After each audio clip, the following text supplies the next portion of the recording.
What if the life you keep calling reality is actually a delayed echo of what you have been feeling, expecting, and rehearsing within yourself for far longer than you realize? Most people spend years trying to force change from the outside. They change routines, chase opportunities, repeat affirmations, and still wonder why the same patterns keep returning in different clothes. A different face, a different job, a different city, yet the same emotional experience. The same waiting, the same lack, the same invisible wall. And at some point, a deeper question begins to whisper beneath the noise. What if reality is not resisting you at all? What if it is responding to you with absolute precision? This is where everything begins to shift. Because the moment you understand that your external world may be reflecting your internal state more faithfully than your conscious intentions, you stop begging life to change and start examining the signal you have been broadcasting. Not just your words, not just your wishes, your emotional set point, your assumptions, your silent expectations, the identity you return to when no one is watching. And here is the uncomfortable truth. The universe does not answer who you pretend to be for a moment. It answers who you repeatedly are.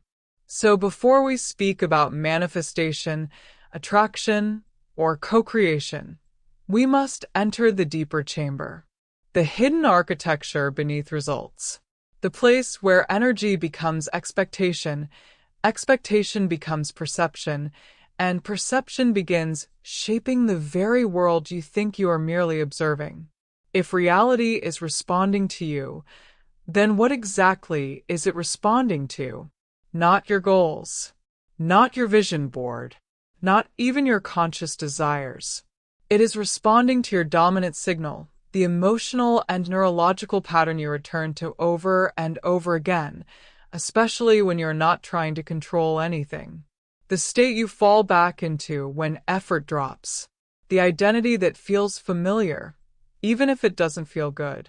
This is where quantum physics and consciousness begin to intersect in a way that most people misunderstand. At a fundamental level, reality is not fixed. It exists as a field of potential, probabilities waiting to be observed, activated, and experienced. But observation is not neutral. Your nervous system, your expectations, your emotional baseline, all of these act like a filter, collapsing possibilities into the version of reality that matches your internal state. You are not just seeing reality, you are selecting it. And here is where it becomes deeply personal. If your system is calibrated to tension, unpredictability, or emotional inconsistency, you won't just experience those things. You will unconsciously gravitate toward situations that confirm them. Not because you want them, but because they feel familiar. Because your body recognizes them as known. This is why people repeat patterns even when they consciously desire something different. The field doesn't respond to what you ask for once. It responds to what you consistently are. And the real question becomes unavoidable. If your current life is a mirror, what is it reflecting back to you right now? If this is already shifting how you see your reality, subscribe to the channel. Like the video so more people can access this perspective. Because what comes next changes how you interact with life itself. So if your reality is being selected through your internal state, why does it feel so difficult to change it? Because you are not just dealing with thoughts. You are dealing with a conditioned nervous system. Most people believe that transformation is about thinking differently. But thinking is only the surface layer. Beneath it, there is a deeper system constantly scanning for familiarity, safety, and predictability. And here is the paradox. Your nervous system does not prioritize happiness. It prioritizes what is known, even if what is known is painful. This is why someone can consciously desire healthy love, yet feel drawn to emotional inconsistency. Why someone can want success, yet unconsciously create delays, distractions, or self-sabotage. It is not a lack of desire. It is a mismatch between what the mind wants and what the body recognizes as safe. And the body always wins. Because the moment something unfamiliar begins to appear, peace, stability, genuine connection, it can feel uncomfortable. Not because it is wrong, but because it is new. And anything new can be interpreted as a threat by a system trained in survival. So what happens? You pull away. You overthink. You create distance. Or you attract someone who reintroduces the familiar emotional pattern. Not by accident, by calibration. This is the hidden mechanism behind repetition. Not fate. Not bad luck. But an internal baseline that keeps selecting what matches its frequency. And now a deeper question begins to emerge. If your nervous system is wired for familiarity, can you teach it to feel safe in something entirely different? Because that is where real transformation begins. What if the patterns you keep attracting are not mistakes, but perfectly coherent reflections of an internal agreement you didn't even realize you made? Because beneath behavior, beneath emotion, beneath even the nervous system, there is something even more fundamental shaping your reality: identity. Not the identity you describe to others, the one you embody. Your identity is the silent conclusion you have reached about who you are, what you deserve, and what is available to you. And once that conclusion is formed, everything begins organizing around it with remarkable consistency. This is not philosophical. It is structural. In quantum terms, identity functions like a stabilizing field. It reduces infinite possibilities into a narrower band of outcomes that feel like you. And the more you reinforce that identity through thoughts, reactions, and repeated emotional states, the more stable that field becomes.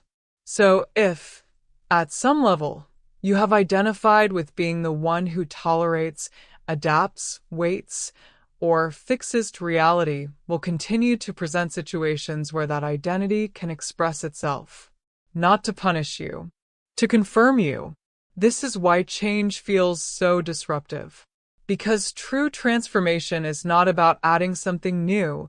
It is about destabilizing an identity that has been unconsciously rehearsed for years. And here is the turning point. You do not get what you want. You get what you are available for. So the real question is no longer, how do I change my circumstances? It becomes far more precise and far more powerful. Who have I been being that keeps making this feel normal? What if the hardest part of transformation is not becoming someone new, but letting go of the version of you that has been keeping everything in place? Because once identity is involved, change is no longer just uncomfortable. It feels like loss. Not logical loss, not visible loss, but a subtle, internal disorientation. The kind that arises when you stop reacting the way you used to, when you no longer tolerate what once felt normal, when you begin to choose yourself in moments where you previously abandoned yourself. At first, this doesn't feel empowering. It feels unfamiliar, even destabilizing. Because the old identity had structure. It had rules. It knew how to behave, how to anticipate, how to survive. It knew how to read the room, adjust, and maintain connection, even at a personal cost. And now, as you begin to step out of that pattern, something inside you may whisper, "This isn't safe."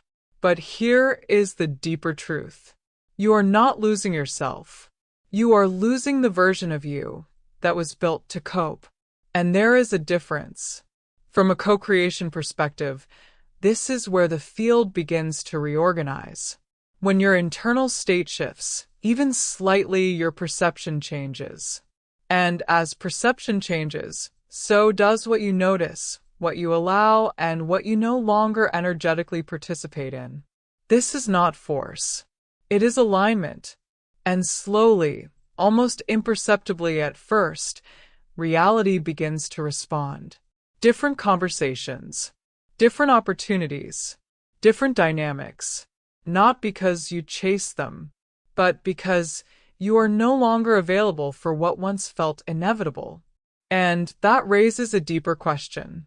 If your identity has been shaped by adaptation, what happens when you finally choose alignment instead?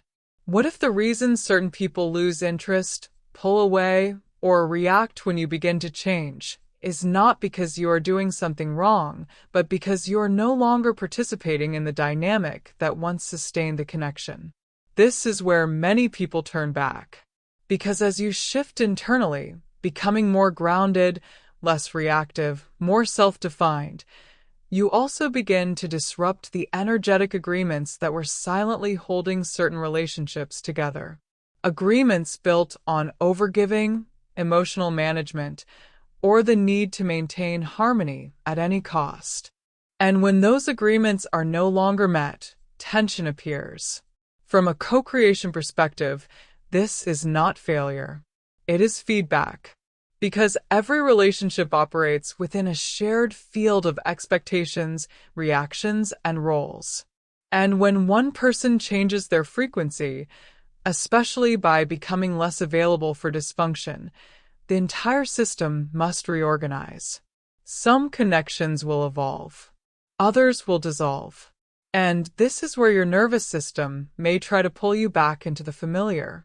It may interpret the loss of a dynamic as rejection, even when what is actually happening is liberation. So you may feel the urge to explain yourself, to soften your boundaries, to re-enter the pattern just to restore temporary comfort. But comfort is not always truth. And here is the deeper layer most people never see. When you stop feeding a dynamic, you also stop feeding the identity that kept it alive. This is where your power returns. Not through control, not through persuasion, but through non-participation in what no longer aligns. And now the question becomes even more precise. Can you remain steady in who you are becoming, even when your external world has not yet caught up? What if the most powerful shift you can make is not in what you say or do, but in what you stop reacting to? Because reaction is not neutral. Every emotional reaction, especially the unconscious ones, feeds energy back into the very pattern you are trying to escape. It reinforces the signal. It confirms the identity. It tells the field, this is still active, this is still who I am. And this is where many people unknowingly keep themselves bound. They try to change their lives while still reacting from the same emotional baseline. They set boundaries, but internally they are still charged. They walk away, but they are still mentally engaged. They silence themselves, but internally they are still seeking validation, still trying to be understood. And the field reads that, not the action, the state behind it. From a co-creation perspective, emotional reactivity acts like a loop. The more you react, the more you confirm the pattern. And the more you confirm the pattern, the more reality organizes itself to give you another opportunity to react. This is why certain dynamics feel inescapable. Not because you are trapped, but because the loop is still being fed. So what breaks it? Not suppression, not avoidance, but conscious non-reaction. The ability to witness what once triggered you without immediately engaging, defending, or absorbing it. This is not passivity. It is precision. Because the moment you stop reacting in the way the pattern expects, the pattern loses its grip. And here is the deeper shift. You are no longer trying to win within the dynamic. You are stepping outside of it. And that leads to a powerful question. If your reactions have been maintaining your reality, what becomes possible when you finally choose not to react the same way again? What if the real reason certain dynamics feel so intense is because they are feeding on your attention, your emotion, and your energy in ways you've never fully seen?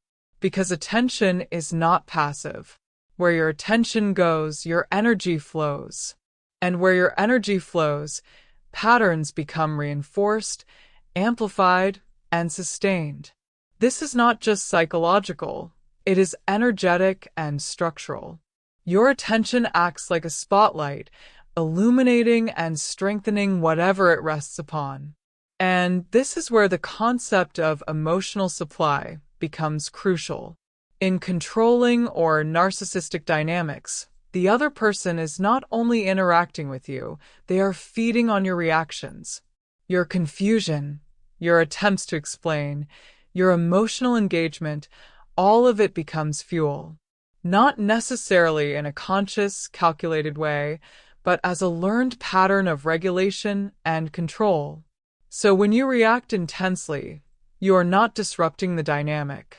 You are stabilizing it. You are confirming your role within it. And this is why walking away physically is often not enough.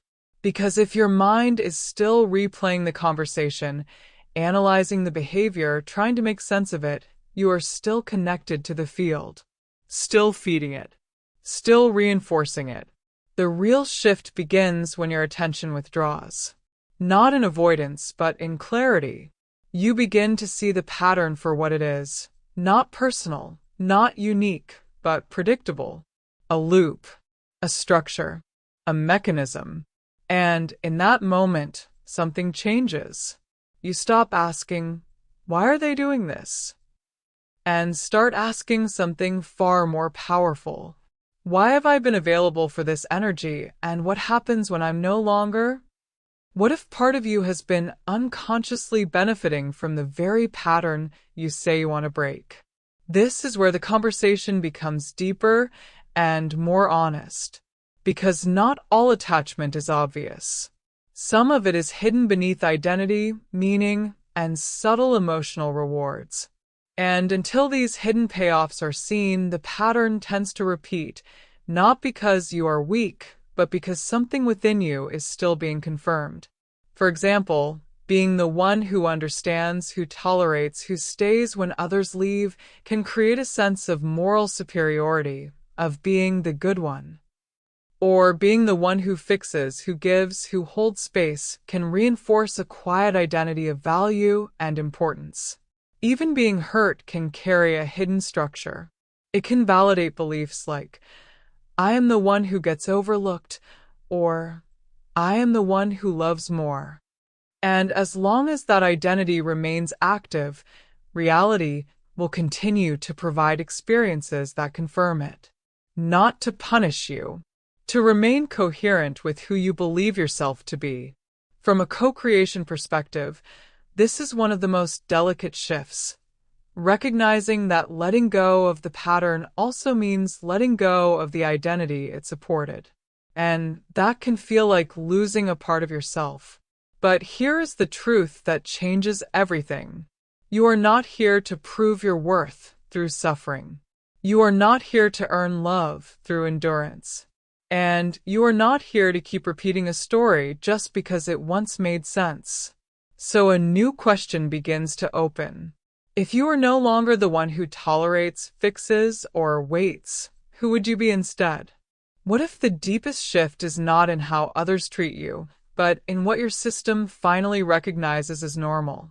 Because as long as dysfunction feels familiar, it will continue to feel right, even when it hurts. This is one of the most misunderstood aspects of transformation. People often believe they need to find better people, set stronger boundaries, or think more positively. And while those things matter, they do not address the core calibration that determines what you allow without even noticing. Your nervous system is constantly filtering reality, deciding what feels safe, what feels threatening, and what feels worth engaging with. But it does this based on past conditioning, not present truth. So if you are conditioned to equate love with unpredictability, attention with inconsistency, or connection with emotional effort, then stability can feel strange, even suspicious. You may find yourself questioning it, doubting it, or even losing interest in it. not because it lacks depth, but because it lacks the emotional intensity your system has learned to associate with meaning. This is the recalibration point. From a co-creation perspective, you are not just changing your thoughts, you are retraining your entire internal system to recognize a new baseline as safe, as valid, as real. And this takes more than awareness. It requires repetition, exposure, embodiment. You begin to stay in moments that once felt unfamiliar. You allow calm without searching for the problem. You experience connection without needing to earn it. And slowly, your system updates. What once felt foreign becomes natural. What once felt normal becomes impossible to return to. And a powerful question begins to take shape. If your definition of normal changes, how much of your life would change with it? What if the moment you stop trying to control how others behave is the moment you finally reclaim control over your own reality? Because control, in its most subtle form, is not always loud or obvious. It can look like over-explaining, over-accommodating, anticipating reactions, adjusting your tone, or carefully choosing your words to avoid tension. It can feel like responsibility, like you are simply being thoughtful, considerate, or emotionally intelligent. But beneath that, there is often a deeper pattern, a quiet attempt to manage the emotional environment so that you can feel safe. And here is the paradox. The more you try to control how others respond, the more you disconnect from your own center. From a co-creation perspective, this creates a distortion in your signal. Because instead of expressing from alignment, you are expressing from prediction, from fear, from adaptation, and the field responds accordingly. It continues to bring you situations where you feel the need to manage, adjust, or compensate because that is the frequency you are embodying. This is why true transformation requires a shift from control to self-trust. You begin to say what is true for you without rehearsing every possible reaction. You allow others to feel what they feel without taking responsibility for regulating it. You stop shaping yourself around someone else's emotional state, not out of detachment, but out of clarity. And this is where something profound happens. You stop negotiating your presence. You stop asking for permission to exist as you are. And the question that naturally emerges is this. If you no longer needed to control how others perceive you, how would you show up differently? What if the discomfort you feel when you finally tell the truth is not a sign that something is wrong, but a signal that you are stepping outside of an old pattern? Because truth, when it has been suppressed for too long, does not arrive as ease. It arrives as tension, a tightening in the chest, a hesitation in the voice, a moment where everything in your system wants to soften the message, delay the expression, or retreat into silence. Not because the truth is dangerous, but because it is unfamiliar. And unfamiliar, to a conditioned nervous system, can feel like risk. This is why so many people abandon their truth in the very moment it matters most. They start to speak and then adjust. They begin to express and then dilute. They feel the internal resistance and interpret it as a sign to stop. But what if that resistance is not a warning but a doorway? From a co-creation perspective, every time you choose truth over adaptation, you're sending a new signal into the field. A signal of self-recognition, of internal alignment, of identity shift. And at first, the external response may not reflect that immediately. There may be misunderstanding, distance, even conflict. But something far more important is happening beneath the surface. You are no longer reinforcing the version of you that stayed silent to maintain connection. You are reinforcing the version of you that remains connected to yourself. And that changes everything, because the more you practice this, the more your system begins to understand. Truth is not what breaks safety. It is what creates it. And that leads to a powerful realization. If your voice has been the missing piece, what becomes possible when you finally stop holding it back? What if the real reason it feels so hard to walk away is not because you lack strength, but because your system has confused attachment with safety? Because attachment, especially when formed in unpredictable or emotionally intense environments, can create a powerful illusion. The illusion that staying connected, no matter the cost, is what keeps you secure, even when the connection itself is the source of instability. This is the paradox of trauma bonds. They are not built on consistent care, but on intermittent reinforcement. Moments of closeness followed by distance. Warmth followed by withdrawal. And over time, this creates a loop in your nervous system, one that keeps you waiting, hoping, adjusting, trying to restore the good moments. Not because you are irrational, but because your system has learned to associate those moments with relief. From a co-creation perspective, this loop becomes self-perpetuating. The more you invest emotionally in restoring the connection, the more your identity becomes tied to the outcome. And the more tied you become, the harder it feels to release. But here's the shift that changes everything. What you are attached to is not the person. It is the pattern, the cycle, the anticipation, the emotional rhythm your system has learned to navigate. And once you see that, something begins to loosen. Because you are no longer trying to detach from someone you care about. You are learning to disengage from a pattern that has been shaping your reality. And that opens a new question. If it's not the person you need to release, but the pattern, how do you begin to let go of something that has felt like safety for so long? What if letting go is not about losing the connection, but about withdrawing your participation from the pattern that kept it alive? Because most people think letting go means cutting off, blocking, or creating distance.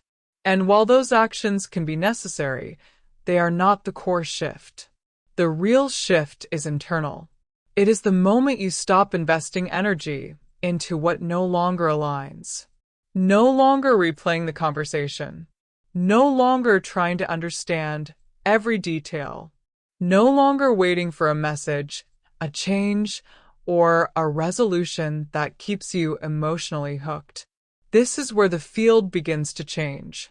From a co-creation perspective, your participation is what sustains the loop, not just physically, but mentally and emotionally. And the moment you begin to withdraw that participation, not in resistance, but in clarity, the structure starts to lose stability. It no longer has the same energy to feed on. But here is where it becomes subtle. At first, your mind will try to pull you back. It will search for meaning, for closure, for one more explanation that makes everything make sense. It will tell you that understanding is necessary before you can release. But that is part of the pattern, because the loop survives through engagement. And letting go, in its truest form, is not about understanding everything. It is about choosing not to stay entangled. You begin to redirect your attention, your energy, your focus, not away from something, but back to yourself. And in that redirection, something powerful happens. You stop orbiting around the pattern and begin to return to your own center, which leads to a deeper realization. If your attention has been sustaining the connection, what happens when you finally choose to invest it in yourself instead? What if the shift you've been searching for doesn't come from doing more, but from holding your energy differently? Because once you begin to withdraw from the pattern, something unexpected happens. Silence. No drama. No intensity. No constant emotional movement. And for a system that has been conditioned to equate intensity with meaning, that silence can feel empty, even unsettling. This is where many people relapse into old dynamics. not because they consciously want the pain back, but because the absence of stimulation feels unfamiliar. The nervous system, used to emotional highs and lows, begins to crave something to react to, something to engage with. And so the mind starts to wander back, to check, to revisit, to reopen what was already closing. But this is the moment that defines everything. From a co-creation perspective, this is where your field is recalibrating. The old signal is fading, but the new one has not yet fully stabilized. You are in between identities, between patterns, between realities. And this space requires a new kind of discipline, not force, not control, but presence. You begin to stay with yourself in the silence. You allow the discomfort without trying to escape it. You resist the urge to fill the space with old energy just to feel something familiar again. And slowly, something begins to emerge. Clarity, groundedness, a sense of internal stability that is no longer dependent on external dynamics. You are no longer reacting. You are holding.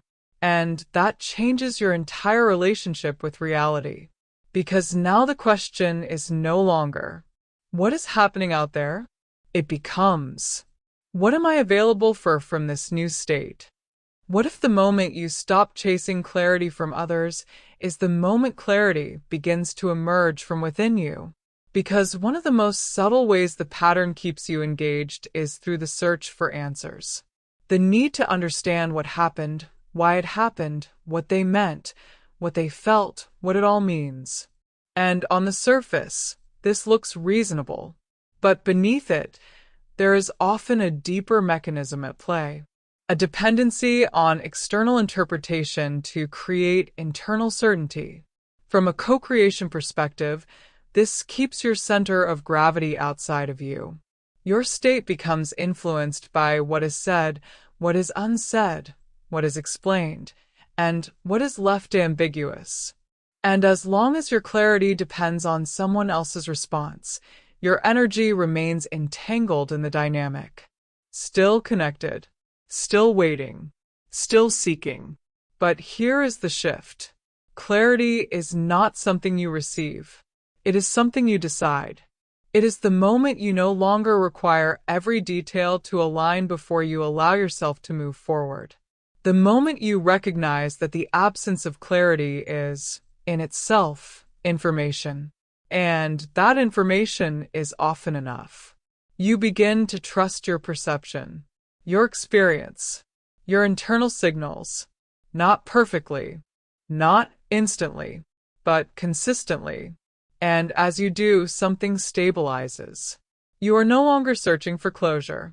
You are creating it, not by forcing an ending, but by withdrawing the need for one. And this changes the entire dynamic. Because now, instead of asking, what did they mean? You begin to ask something far more grounded. What do I know, and what am I choosing to do with it?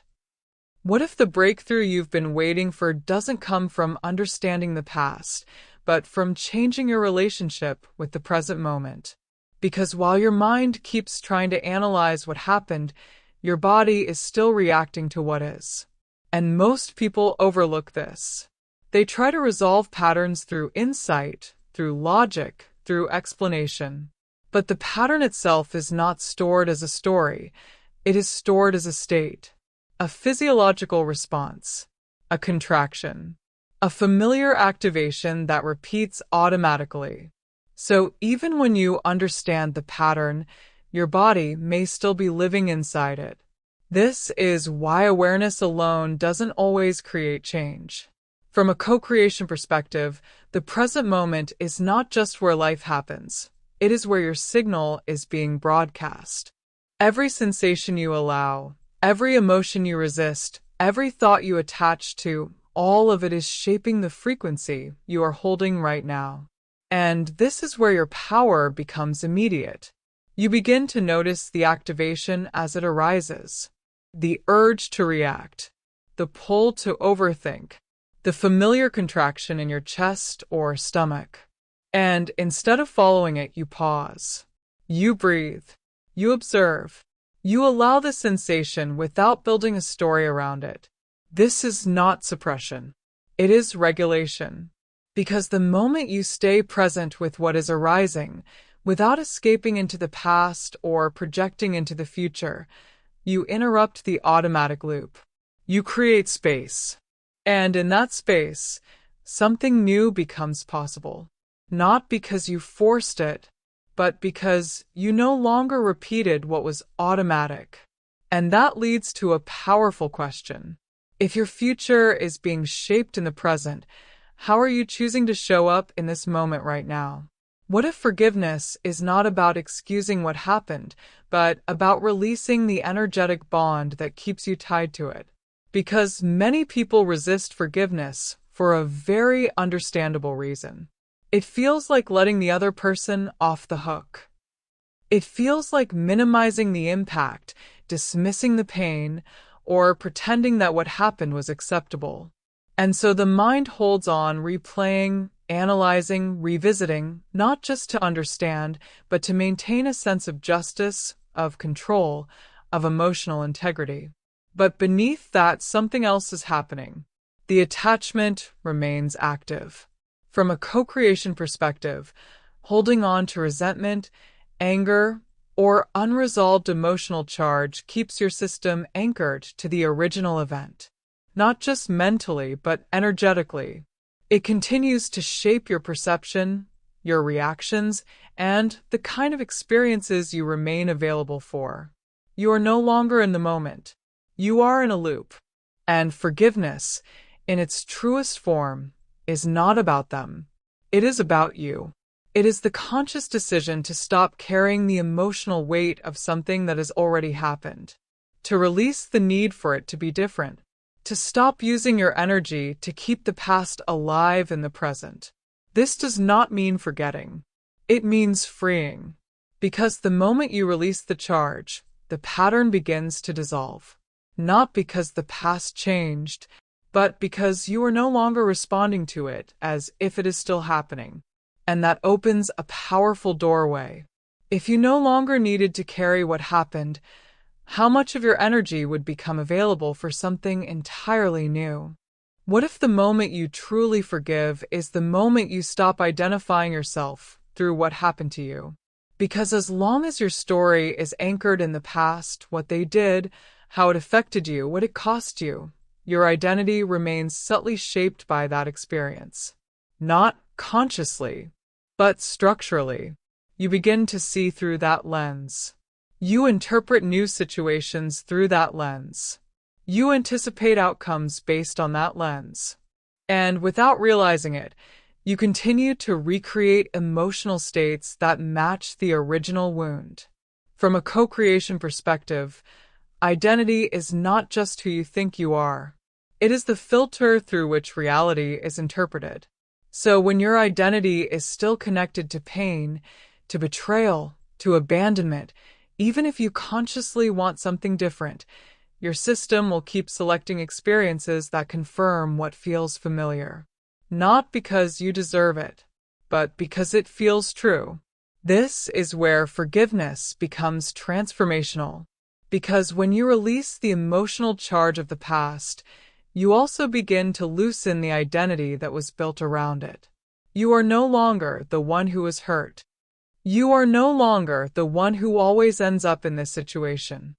You begin to step into something new, not by denying the past, but by refusing to let it define your future. And this is where a deeper form of power emerges. You are no longer reacting from history. You are responding from presence. And that changes the trajectory of everything. Because now the question is no longer, what happened to me? It becomes something far more expansive. Who am I choosing to be beyond everything that has already happened? What if becoming secure is not about finding the right person, but about becoming the place where safety no longer depends on anyone else? Because for most people, safety has been outsourced. It lives in someone else's consistency, someone else's validation, someone else's presence. And when that presence shifts, even slightly, the internal world begins to destabilize. Anxiety rises, doubt appears, the need to reconnect, to fix, to restore takes over. Not because you are weak, but because your system has learned that safety comes from outside. And here is the quiet truth. As long as safety is external, your reality will remain unstable. From a co-creation perspective, internal safety is the foundation of everything. It is what allows you to remain grounded in your truth, even when someone else is inconsistent. It is what allows you to hold your boundaries, even when there is tension. It is what allows you to stay connected without abandoning yourself. This is not independence. It is self-regulation. You begin to meet your own emotions without immediately seeking resolution through someone else. You learn to sit with discomfort without rushing to escape it. You create stability within your own body, your own presence, your own awareness. And something begins to shift. You are no longer searching for someone to complete you. You are no longer negotiating your worth for connection. You are available for something entirely different. Because now, connection is no longer a requirement for safety. It is an extension of it. And that changes the entire dynamic. Because the question is no longer, will they stay? It becomes, does this feel aligned with who I am becoming? What if the kind of love you desire cannot enter your life until you become unavailable for everything that contradicts it? Because once internal safety begins to stabilize, something subtle but irreversible starts to happen. Your tolerance changes, not through force, not through rules, but through recognition. You begin to notice what once went unnoticed. The small inconsistencies, the subtle dismissals, the lack of presence, the emotional ambiguity. And instead of explaining it away, minimizing it, or adapting to it, you simply see it clearly. And that clarity changes your response. From a co-creation perspective, this is where your field becomes selective. Not rigid, not closed, but refined. You are no longer open to everything. You are available only for what resonates with the state you are now embodying. And this is where many people hesitate, because being selective can feel like rejection. It can feel like you are being too much, expecting too much, or risking connection altogether. The old identity may whisper, just give it a chance, just be patient, just don't lose this.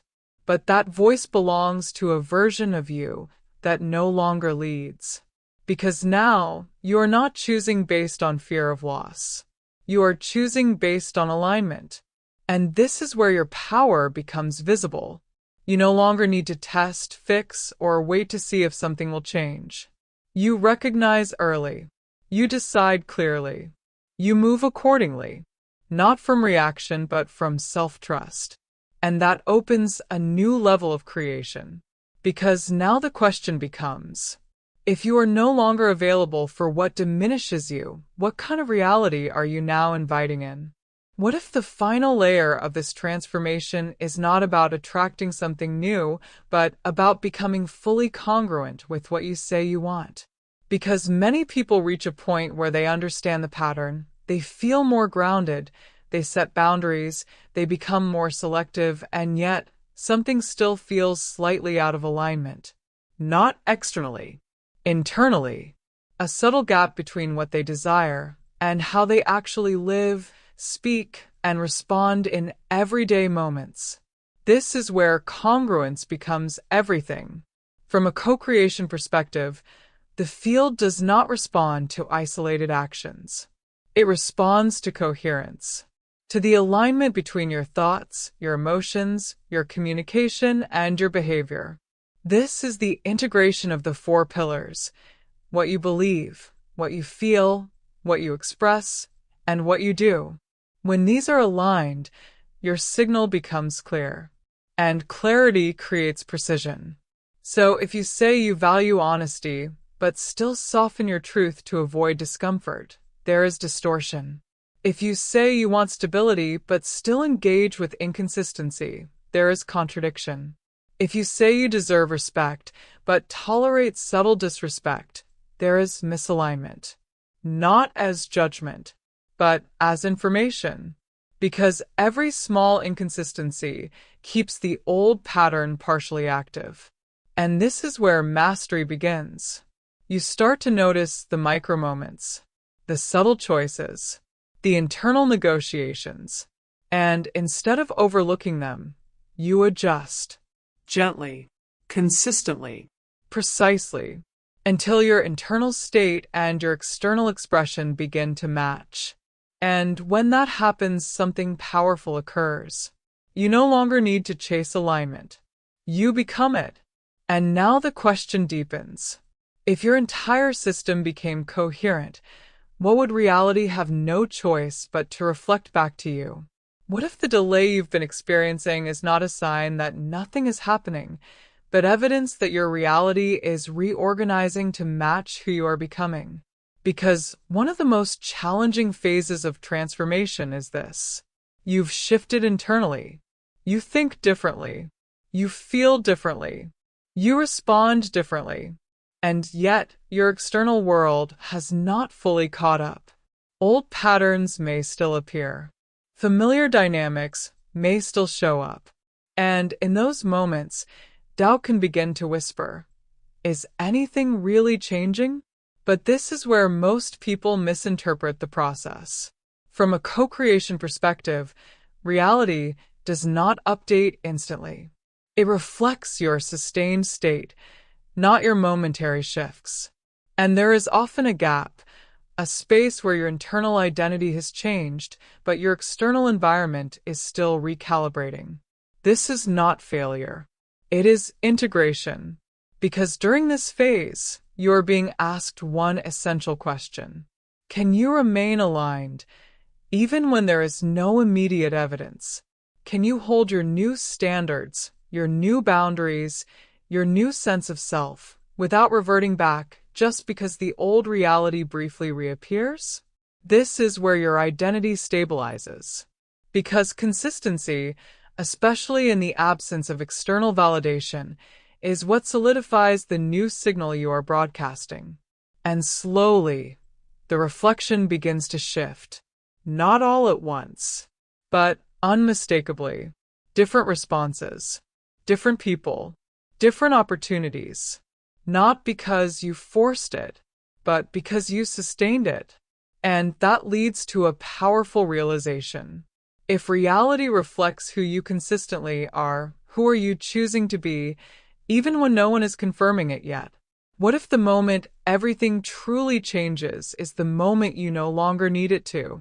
Because for so long, desire has been tied to lack. You want something because it is missing. You seek connection because you feel alone. You pursue stability because you have experienced inconsistency. And beneath that desire, there is often a quiet urgency, a need for reality to shift so that you can finally feel at peace. But here is the paradox. As long as your emotional state depends on the outcome, you remain energetically attached to not having it. From a co-creation perspective, attachment creates distortion. It keeps your signal fluctuating between hope and doubt, between expectation and fear. And that inconsistency delays alignment, not because the universe is withholding, but because your state is not yet stable. So, what changes everything? Detachment. Not indifference, not giving up, but releasing the need for something to happen in order for you to feel whole. You begin to embody the state first. You feel grounded without external validation. You feel complete without external confirmation. You move through life not as someone waiting, but as someone already aligned. And this is where reality responds most powerfully, because now your desire is no longer coming from lack. It is coming from overflow. You are not trying to get something. You are expressing something. And that changes the entire dynamic. Because now the question is no longer, when will it happen? It becomes, what happens when I no longer need it but I am fully available for it? What if the life you've been trying to manifest has been waiting for the moment you finally become the version of you who can hold it? Because at the deepest level, this entire journey was never about fixing your reality. It was about refining your capacity to remain grounded when emotions rise, your capacity to stay aligned when old patterns reappear, your capacity to hold truth, boundaries, and self-respect, even when it creates temporary discomfort, your capacity to experience love without losing yourself inside it. This is what changes everything. From a co-creation perspective, reality does not just respond to your desire, it responds to your stability, to your ability to sustain a state without collapsing back into what is familiar, to your ability to embody what you once only imagined. And when that capacity is established, the reflection becomes inevitable, not forced, not chased, but aligned. You begin to notice it in subtle ways at first. The ease in conversations, the absence of tension, the presence of mutual respect, the feeling of being seen without needing to prove anything. And then, it becomes undeniable. You are no longer repeating the past. You are living something new, not because you escaped the pattern, but because you outgrew it. And this is the final shift in awareness. You were never trying to attract a different reality.